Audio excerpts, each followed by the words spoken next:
afternoon and welcome to SLSLM Hangout. This is our third session that we're having exclusively for our members. I'm Rasari, one of the board members, Vice President of Membership, and it's amazing to see all of you guys here week after week. And today's topic that we selected is tiny changes and tiny steps and big changes. We're talking about lifestyle medicine and its role for children. And to talk to us about it today, we have with us a very, very special person. This is Dr. Kylie Wilson. She is one of the founding members of the Sri Lankan Society of Lifestyle Medicine. She's been there right from the start, from 2019, when it was just 3 people with a dream. So she was one of those wonderful people. And over the years, she's played a lot of roles. She's been our treasurer. She's our creative director. She is responsible for bringing in a lot of funds to Sri Lanka for various projects to uplift the nutrition of children and adults in various areas of Sri Lanka. She has a keen interest in public health and global health and for advocacy of lifestyle medicine in every platform she can. She's also an artist, a musician, a graphic designer. The SLSLM Hangout session, all the designs were done by her, and most of the designs of the SLSLM, everything we do goes through her expert eye. So without further ado, hi Kylie, how are you doing? Good. How are you, Rasari? Thank you so much for your kind introduction. I'm not all of that. I'm some of that. A little bit of everything. It's very modest. Right. Okay. So, where is Zion? Who is Zion and where is Zion? Right. So I've just put him for his afternoon nap now. Took some time, but he finally went down, thank God. And he's my son, 2-year-old, my only son, my first baby, who has inspired today's session, actually. That's wonderful. So today you will be talking to us about your experience bringing up a child. He is 2 years old now? Yes. Yeah, so just turned 2. How have you used your knowledge of lifestyle medicine to give him the best start in life? So, so with the background that I have in lifestyle medicine, and also generally, like, all my life I've just been learning, health, how to be healthier, and it's also what I've been taught since childhood. So that has been a very important theme throughout my life. And as soon as I became a mother, regardless of how I treated myself in terms of my health, when it came to now Zion, it was a whole different story. I wanted the best for him. I wanted him to have the best start in life, like all parents, like I'm sure each parent here would understand. And so immediately what I wanted also was to learn how best to adopt also what I've learned through lifestyle medicine into his lifestyle. So that is what, or in the last 2 years, it has been also my journey and trying to find the best ways to get him, good, healthy nutrition. And really, when you look at it, when you look at the 6 pillars that we herald in lifestyle medicine, they all actually apply to children too. And but when I started to read up more on the subject and see what others are saying, or the other health professionals are saying about how it can be packaged for children, I was surprised to find very little on that subject. For adults, there's so much, but for children, specifically for toddlers and for young children, there's very little out there. So even when I talked to my healthcare provider for Zion at the time, I was surprised to also hear what he had to say, which was completely different from what we recommend and promote in lifestyle medicine. So it's just been a journey of self-discovery for me, but I'm happy and excited to share the experience with you all today on how it has been so far, and also maybe chat about how it has been for other mothers who have also chosen similar lifestyles for their kids. Okay. All right. So we'll first talk about Kylie's experience and in her experience as a mother in using the 6 pillars of lifestyle medicine for her son Zion. And after that, we'll open the floor for discussion so that other mothers and fathers here can also share their experience in how the teachings of lifestyle medicine can give their children the best start in life. So Kylie, shall we what do you think? Do you think that we need to talk about lifestyle medicine for children, and do you think it really makes a difference? Honestly, in my experience, it's made all the difference. So Zion has, I mean, I don't recommend that what I'm sharing today is purely my experience. So, if you have questions about it, please do ask, and let's learn about this together and share and exchange ideas together. So when I had Zion, I made it a very important decision to exclusively breastfeed until 6 months, all of that. It is also very much recommended in Sri Lanka to do that. So I'm glad that there was that supporting thing for me as a mother, and also as a working mother to really make that push to do it, because sometimes it can be hard when you're working and to choose to exclusively breastfeed when you're doing both of that at the same time. It is your choice, your personal choice. But I didn't want to go down the infant formula route when I really could give him the better start. So that was one of the first decisions I had to make. And then, of course, when he started solids, in terms of his diet, I wanted to also encourage a predominantly plant-based diet, which included mostly greens, vegetables, and of course, the doctor also recommended that we start with certain things, certain foods, and then expand the plate as much as possible. By the time that they're one, they should have been introduced to almost everything, so that they can also learn to self-feed and enjoy a diverse meal. But I tried as much as possible to avoid dairy altogether.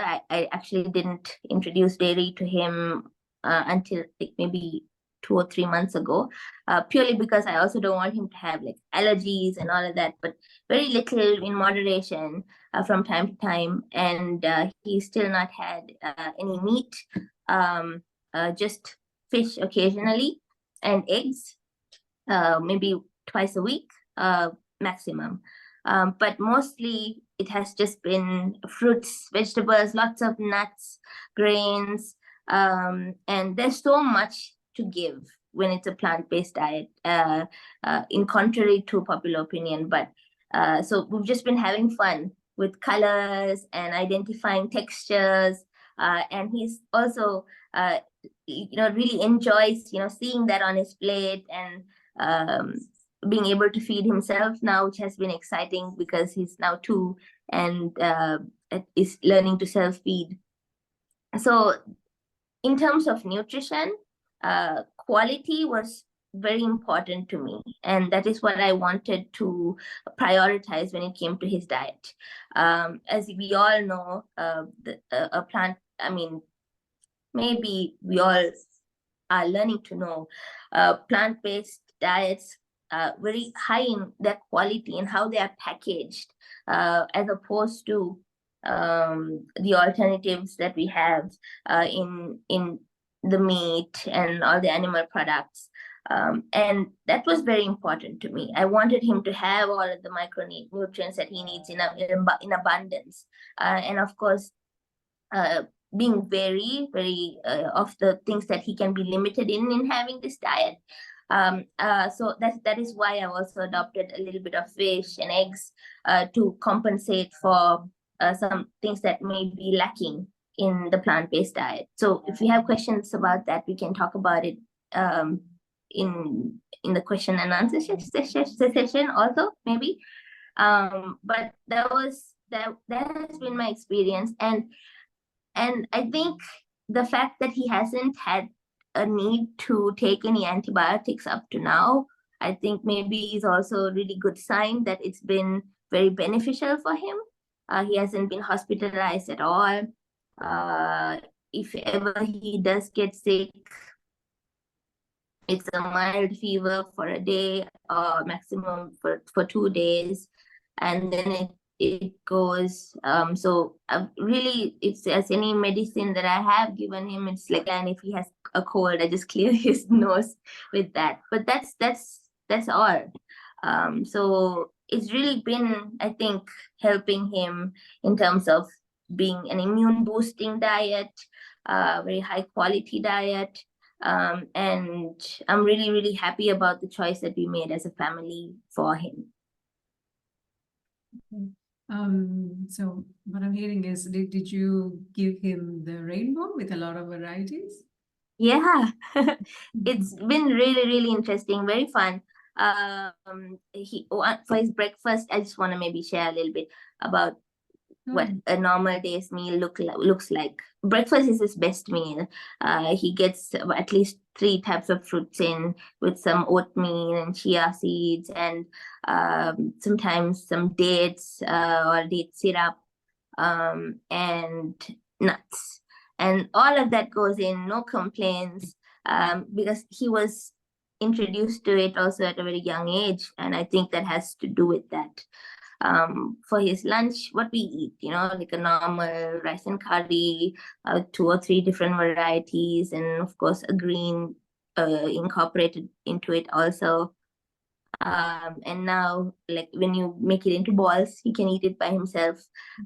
So that's been nice. And for dinner, he does eat bread now with some soup.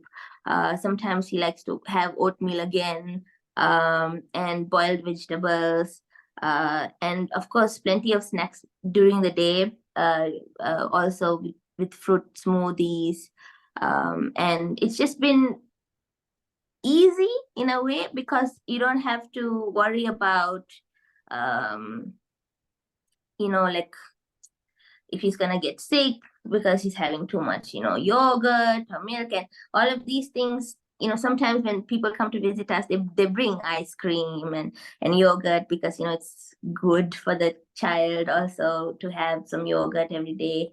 But sometimes they ask me, why aren't you giving him more meat? He has to be eating nicely to gain weight. He doesn't look fat enough. He doesn't look chubby enough.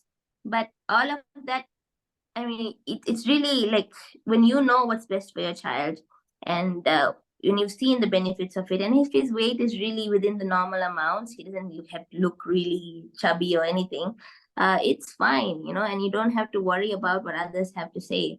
And I think we live in a culture where our relatives dictate a lot of what we do and the choices we make as parents because, they've been through all of that. But it's important to educate ourselves on what's best. And this has been one of the best decisions that we've made. Okay, wonderful. Thanks, Kylie. So that's a little bit about nutrition and what Zion kind of eats in a day. What about processed food? Does he have sweet taste? Does he like eating biscuits and chips and chocolates? And how do you navigate that? Yeah, well, okay, so one of our pillars is avoiding risky substances. And I think for children, for sure, sugar can be one of those risky substances, especially if they have it in excess, as it is with all of us. So with Zion, what I do is try to take out that wow factor about sugar, about sweets. That my husband, he's very much like no sugar, don't give him even a little bit. But I think, with what I've also learned, uh, uh, it's important to take away that, yeah, like to not make it a reward, or like, of course, it is a treat, but not to treat it like one. So we do try to incorporate a little bit of uh, chocolate, like chocolate chips or something like that, in a pancake. So he knows that he can have it, and it's not like a very very special thing and a treat, so that he won't want to always look for it. Like it's not a reward for good behavior. It's not something that we try to treat him to when we go outside. We just try to familiarize with it in moderation throughout the day, not throughout the week, not the day. He doesn't have it every day.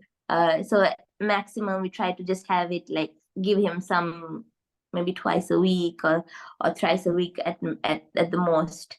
And that's also been, I think, making a difference in how he perceives it, so that he doesn't, choose to reward himself with it later on when he has to make his own decisions.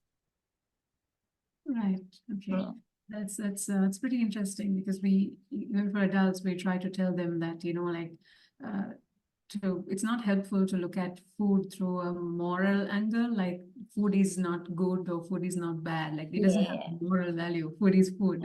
So it's what's helpful is more than just see calories, just see it as a food package, Yeah. and see if it is more nutrient rich as compared to calorie rich. Yeah, cool, like exciting, interesting stuff. So just moving on to the other pillar. How much physical activity do you think children should engage in daily, and what are the fun ways that you try to incorporate it to your child?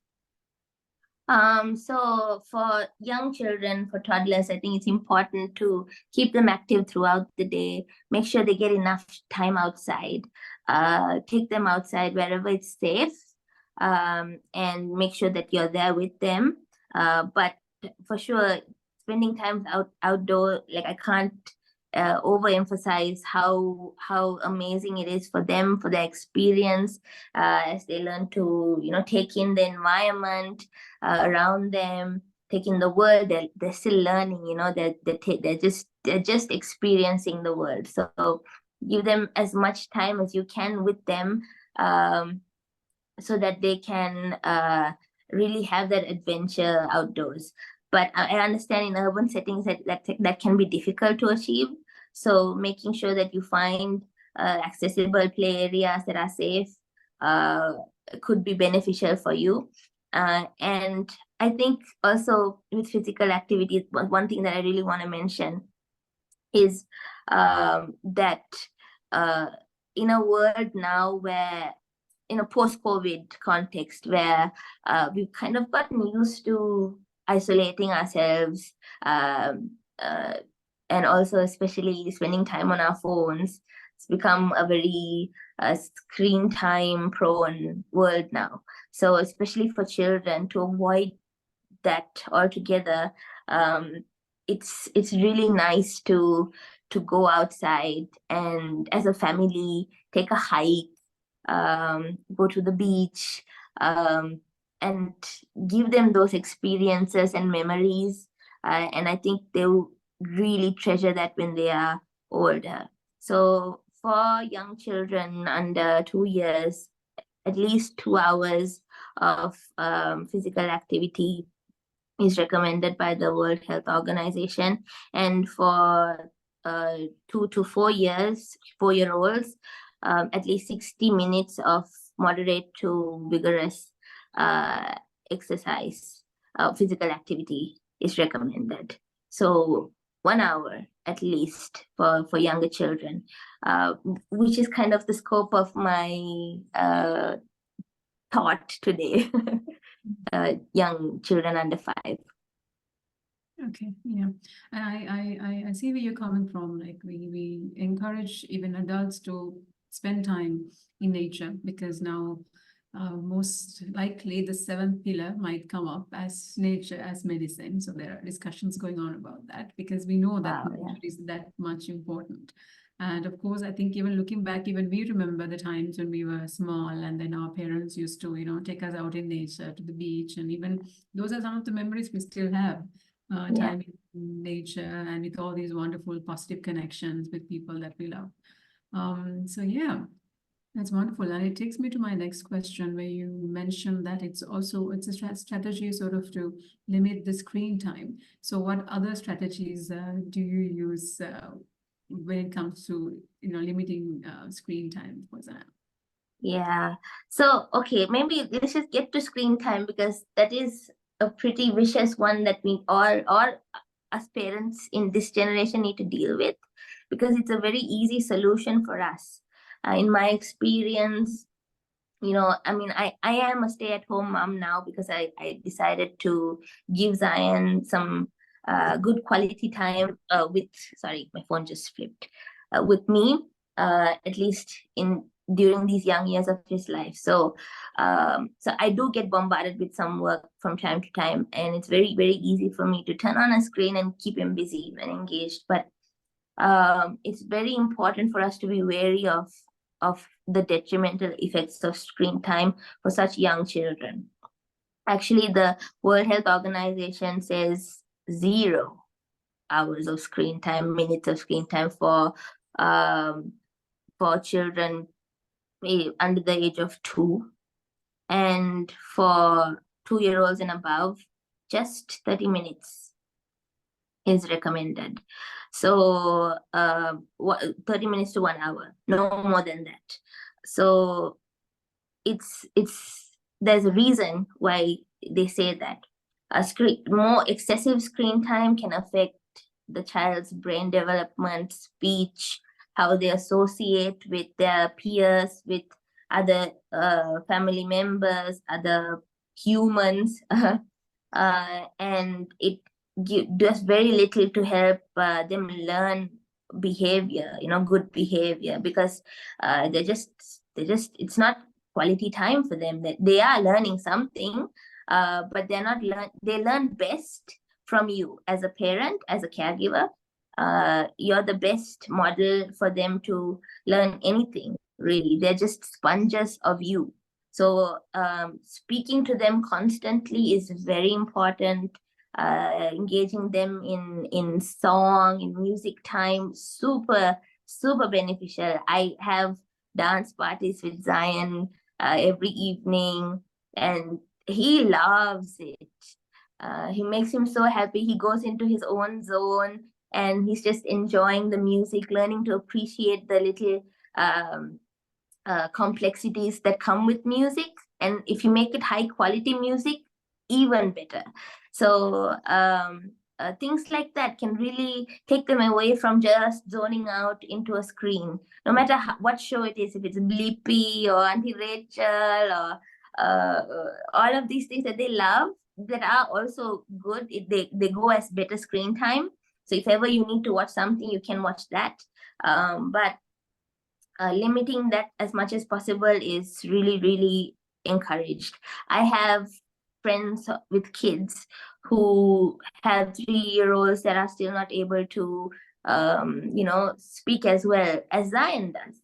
And I'm not, I feel like there's a lot that goes into situations like that.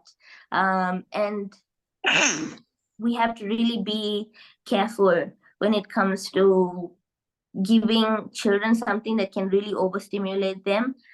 Because obviously we also want to give them something that's really interesting to us also. So you're already starting them at such a young age with such a high threshold, video or something like that. So how can they beat that the next time? They'll eventually get bored of it and they'll eventually get overstimulated. And that's not a situation that's really helpful for them. So dance time is really nice. I have activity time where we do something like make a nice craft at home, go out and spend time walking and collect things and come back and make something with them. I always try to keep, boxes and all of that come with packaging, because I can always use it during activity time. So there's just so many ways to keep children busy if we are intentional about it, if we value their time. So that's, I think, what that has been the biggest learning curve for me, is to be that kind of parent who really pays attention to what my child is going through. Okay. I don't know if I steered away from that a little bit, but yeah, screen time is again, can't overstress how important it is to read to your child, to draw with them, to explore colors with them, and being their teacher constantly with them is what I'm trying to say. Yeah, so it's a pretty interesting take. And as somebody who was lucky to witness and also take part in Zion Kylie's dance rituals in the afternoon, it's really fun. Yeah, sorry. It's pretty fun seeing them. And I've actually seen Zion really enjoy the music, and especially when he has his grandfather playing the saxophone in the background too. He's very, he's very alert and loves listening and can kind of differentiate it. Okay. So how about sleep, Kylie? Any tips, and how important is sleep for children? With sleep, again, 10 to 14 hours at least a day for kids, because that's where everything converges. Everything they ate, everything they did throughout the day, the memories they made, what they learned, their cognitive development, the immune function, the emotional regulation, their growth. So it's very crucial for them, for their overall health and well-being, that they get enough of it, as important as nutrition and physical activity and sleep. And social connection. So really just another pillar, as it is for all of us. And one important thing that I found helpful for me to get Zion to sleep really well in the night is to ensure that he's really well fed, and that he doesn't have any screen time at all before bed.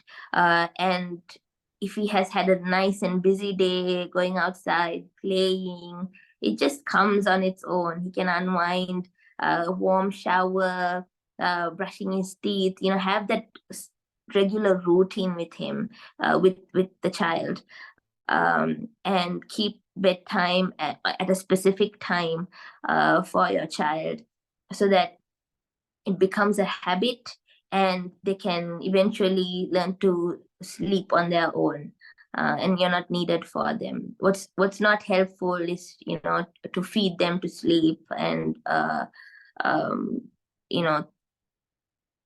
things like that can be very easy. I found it very easy for me. He used to just feed himself to sleep, give him a bottle, but that's bad for your teeth, for their teeth. So just getting them to be really busy during the day, and getting enough sunshine also is really helpful. Even the afternoon naps, you can really keep them to the specific time, and ensure that they're not overstimulated during the last couple of hours of awake time during the day, during the night, so that they can have that good routine and set themselves down to sleep. Yeah, I agree actually. So there's evidence behind part of like sleep hygiene is also setting up a night routine, and not just for adults, even for kids. And then it kind of trains your brain that, okay, so these are the kind of activities that I do just before I sleep. And then helps your brain kind of, calm down and prepare yourself to sleep. And in fact, the most recent evidence that came out at the end of last year, what they said was, we all know that the duration of sleep is important, but what the reasons evidence suggests was that the regularity, the time that you go to sleep and the time that you wake up, so that the sleep timing is actually more predictive of mortality than the sleep duration itself. So it's Yeah. kind of getting more important to go to sleep at roughly the same time every day. Okay. So talking about emotional regulation and connection. So what is your take on that? How do you help Zion, with his emotions? Children have a lot of emotions. How do you help Zion with that? Yeah, that's a tough one, especially with children, because each child is different and they have different temperaments. So with Zion, it's been very interesting because initially he seemed to be very easy to deal with. You tell him 1 or 2 times and he won't do it. But now, he's 2 years old. They call it terrible twos for a reason, I think. But it's been very testing for me too and my patients when it gets out of hand and when he just won't have it and he just says no. But it's super important for you to take care of yourself first and make sure that your emotion is well regulated before you handle theirs, because if you are also feeling frustrated and angry and unrested and just completely saturated, you're 99% prone to lashing out on them, getting angry with them. And those can be really, really painful memories for them and damaging for them, I think.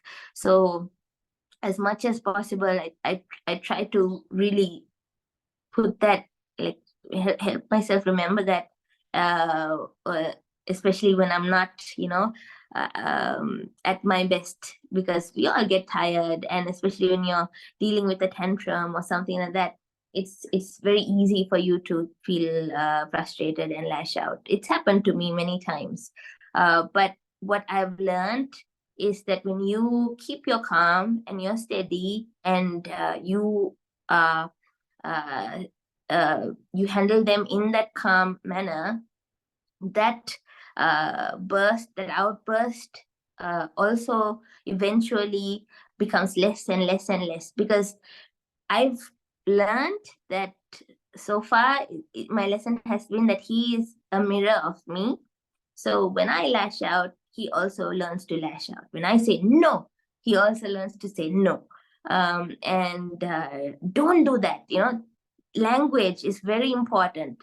So first, distract. That's very helpful with young children. But with older ones, go to their level, speak to them in a way that they can understand, in a calm and clear way, in a very straight way, and explain to them why that particular behavior is not right. Because even as young as Zion is, though his reasoning capacities have not, completely developed, he does get a pretty good gist of what is right and wrong. I don't know how, but if I tell him that didn't make me happy, and that somebody became sad because he said that, he understands that, like, it affects him emotionally. So I try my best to just steer that difficult course of being patient and being direct, and not let crying win the day or the tantrum win the day, but that bond that you have with the child win the day. So yeah, again, to social connections, those are all, nice things to hear, but it really works when you're there and you're present with the child as much as you can be, so that they trust you and what you have to say. All right. Okay. Wonderful insights. And yeah, I mean, something nice that you said was, you said many nice things. Something that really caught my ear was when you said that we kind of need to take care of ourselves too, because it's something very difficult for most parents. They are constantly thinking that the child needs to come first. And Yeah, children are of course very important, but I also feel that the best thing that you can give your child is a happy, healthy parent. And as they say, Yeah, 100%. as they say, like even on an aeroplane, you know, they say put on your own oxygen mask Yeah, even yeah, before you help your child, because otherwise you are not, you're going to pour from an empty cup and it's going to get depleted over time exactly. and it's going to get difficult. All right, so this has been really, really interesting and enlightening. Kylie has prepared a few slides. Shall we go through those, Kylie? I mean, we've discussed it, so it's up to you. I don't know, do we have time? We can have about 5 minutes and just to go through your beautiful, beautiful, like lovely colors, and there was some interesting information there. What Sure, do you sure, think? sure. We'll take just 5 minutes and then we'll come back and chat with everyone. Okay. Okay. Yes. Tell us your why. This is my why. This is Zion. Let me introduce you to him. He's my boy and the reason behind every decision I make now. Yeah, like I said, every single pillar of lifestyle medicine does matter for children too. I used to think it was just healthy eating and physical activity and healthy relationships and sleep.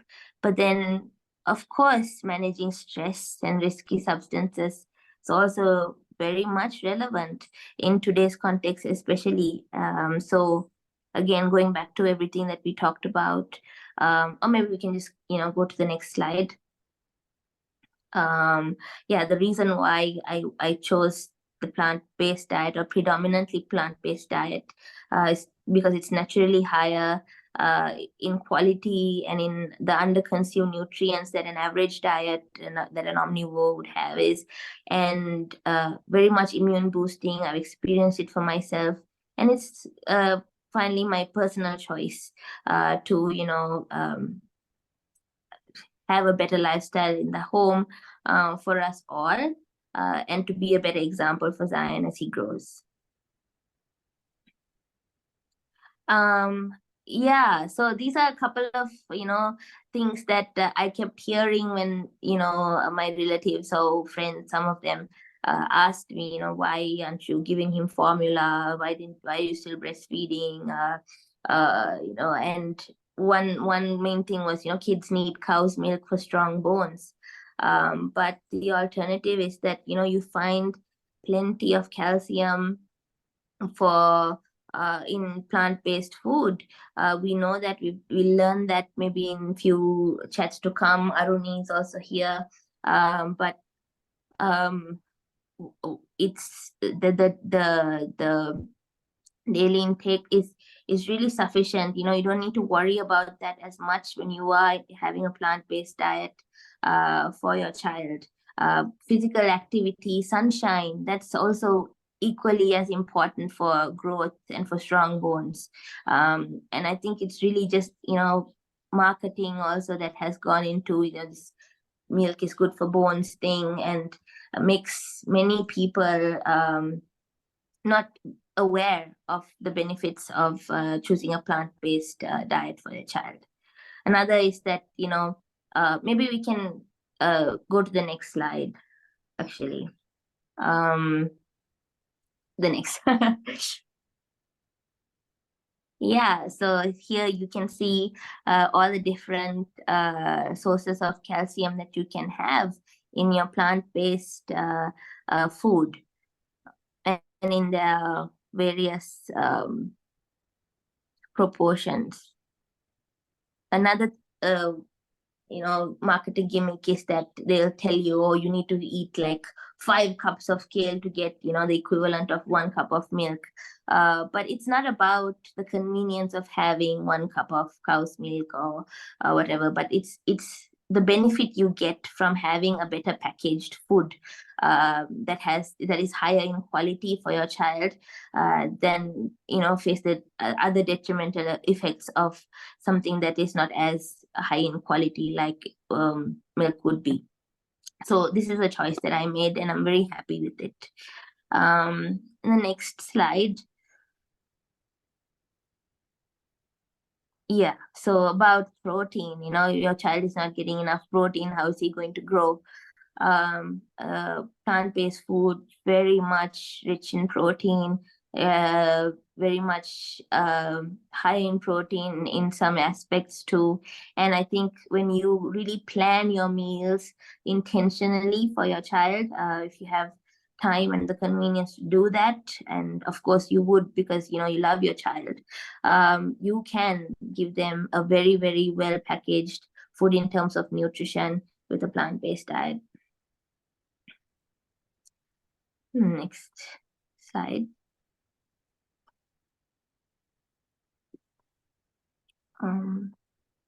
Right, and in summary, for the physical activity, at least 100, at least 2 hours of physical activity, just constant physical activity throughout the day.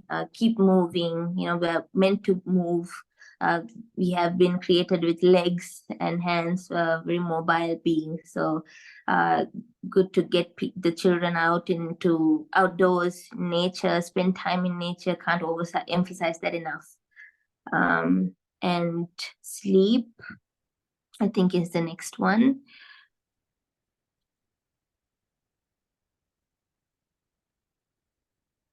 Yeah, 10 to 14 hours of quality sleep a day. And the next one,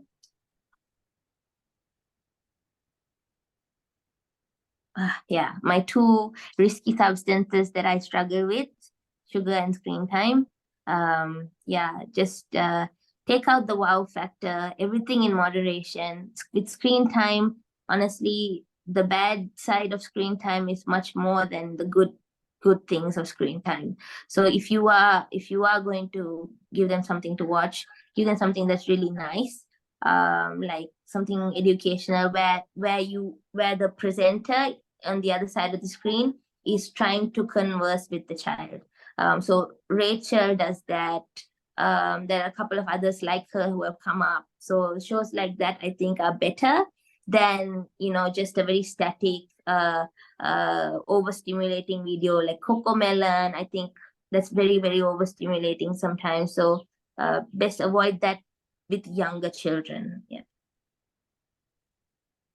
And the next one, I think I'm done with that last slide. That should be my last slide. Yeah. Okay. My internet connection is a little unstable, but that was your last slide with the screen time, isn't it? Yeah. All right. Okay. Thank you, Kylie, for those beautiful slides.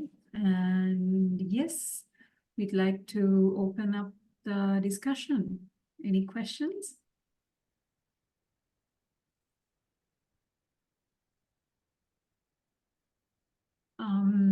While our audience think about questions, can I invite Aruni? Aruni, if you're able to talk, we'd love to hear your take. Yeah, thank you, Kylie, for that wonderful presentation. And I really like your approach over the kind of correct limits of stimulation and then practical tips, which will be really helpful for the young mothers, because, that kind of insight is really important. What kind of TV shows, because that it's quite difficult to keep them totally away from TV shows. So that's the kind of what we should do, is to intelligently select what they should really watch and manage the time with it. At the same time, I have another question where I became a little queried about. Do you really, I know, I mean, there are some kind of Sri Lankan cultural bringing up practices, like, they feed their children even they are a little bigger, and even they can feed themselves on their own, and they kind of sleep with you. And so what kind of attitude you have over that kind of practices? Because sometimes, most of the things we just grab the international and global level evidence, and we say no to our practices at the front end, and then later on we realize, oh, what we missed was the real important thing. So Yeah. what do you have this what is your idea and attitude over that? When it comes to actually, yeah, I have had like both sides. Even when it came to the dogs are barking outside. I don't know if you can hear it, Aruni. I No, don't know if that's you fine. We No. can- Sorry, they found something to bark at. So I've had both the sides of advice, like very Western advice. You don't sleep with your child, keep them in a cot, self-feed, um, uh, make them independent, all of that. And also the very traditional advice also given to me. So I was also confused on what's best. But I think, it's really your experience and your choice first and foremost of what you would want to do as a mother.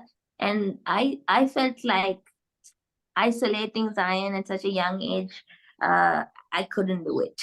Even if, the more Western um, uh, inclined advice said, it's better to keep them in a separate room, allow them to cry it out when they sleep at night, when they put themselves to sleep at night, because they are going to look for you. They want you to be there to comfort them, to feel secure.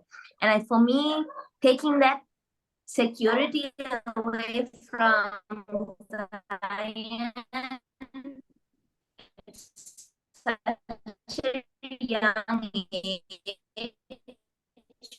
was something I couldn't do. So he did sleep with me and looks for me when he gets up. And I think if what they seek now, he just got up. You can hear him cry. Sorry. But I think that is very important. Yeah, thank you very much for that And information. And I recently came across one of the research paper they have done. They were kind of recommending the timing outs when they do naughty works. They are not kind of spoken to, and they are left out for a while to think about what they did. So, but at the same time, they have now recently found out that that's not really acceptable. And what you should do is you should take them close to you and speak about that without just leaving them blank for a while. So kind of the evidence is changing. So I believe that the best evidence we have is our traditional practices. As you correctly said, that is a mutual connection. You feel and what he feels, and it always different from person to person. So I believe that we should play by the ear, and we should grab the best of each end and for what is best for your kid. 100%, Aruni, you couldn't have said it Yeah. better. That has been my experience also. It's, different cultures, right? So, sorry, my phone. I think in that culture, independence is what is prioritized. That is what they want their children to be when they grow a certain age. And it's really about that self um, develop. I don't know, just being able to depend on yourself. And yeah, again, not taking away from that culture, because it's a different culture, but from where we come from, there are so much benefits in being a socially connected community that takes care of each other and each member of the family. And there's so much comfort and security in that I think is such a wonderful thing that our culture provides us, and something that we should treasure and value. And also we are not really applying the correct value to it. We take everything as granted, and we don't really value that kind of habits what we are having. Yeah. Thank you, Kylie. Thank you for that. Thank you, Aruni. Thanks, guys. Kylie and Aruni for that dialogue. We can take one more question from the audience. Anything to add? Any of your own experiences or any questions? You can ask us now.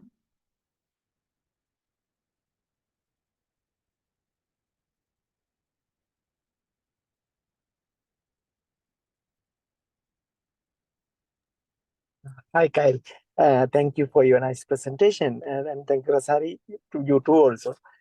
This is one thing to ask. So this is I think it's very good to practice lifestyle medicine practices with children, because this concept then they become a healthy habit and behavior.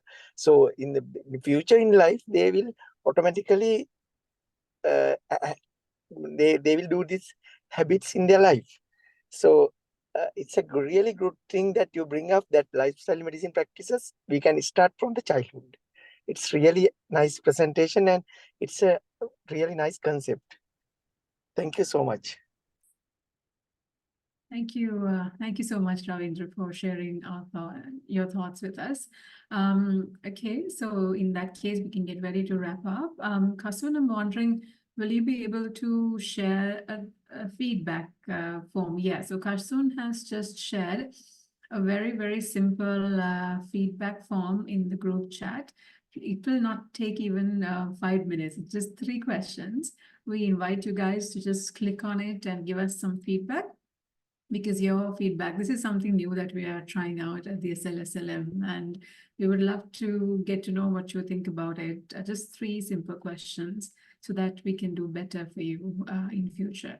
And I see Zion has woken up. Kylie, he's there. Hi, Zion. Yeah. He just woke up. Just woke up. Okay, we'll give him some time to set up. All right. Okay. Any final words, Kylie? No, just thank you so much for this opportunity. Thank you so much for your time. And I just really hope that we can, as health professionals, try to there's a lot of work cut out for us to do in this field, specifically for children. So much more to study, so much more to find out and learn. So I hope that this can also inspire others to take this up, in your study, and add to the body of knowledge that would be required for another parent who would need some advice to have the best way of life for their child. Okay, thank you so much. Thank you. You're very welcome, and thank you so much, Kylie, for your time and for sharing your experience and your expertise and things you've learned along the way with us. Thank you for taking the time. So guys, that brings us to the end of the 3rd session of the SLSLM Hangout, the exclusive sessions for our members. So take care of yourself, and we will see you next session, which is actually next week.